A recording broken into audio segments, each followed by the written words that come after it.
سم 5. السيارة دارت شرقا وغربا قل، وحتى جتنا احنا قاعدة تدور والحمد لله، لكن ربك سخرها وعرفنا المشكلة وين. فالسيارة شن فيها يا وليد؟ فيها مشكلة فطفيطة بسيطة، قلة جهد.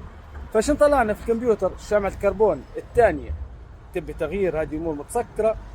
مبخر البنزينة طلع لي في الكمبيوتر لما سألته، قال لي وسألته السيارة لما تولع لما تعباها بنزينة شنو يصير؟ قال لي تزيد تفشل أكثر وتزيد فطفيطة، يعني المبخر بنزينة لازم من تغييره حتى هو.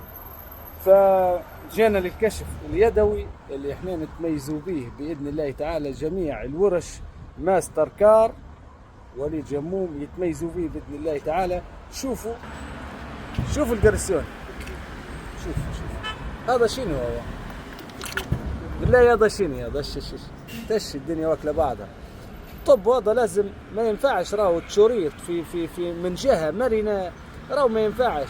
ينفعني من جهه، من اي جهه صلبه وكاسحه عادي، لكن جهه مرنه ما ينفعش. طب هذا لازم يتغير، وهذه مشاكل هذه مشاكل السياره. نسال الله ان ربي يبارك له، والحمد لله انه عرف مشكلته ويرده الله سالم غانم ان شاء الله الى مدينته. يقولوا لكم اللي يصلي على الحبيب المصطفى يربح.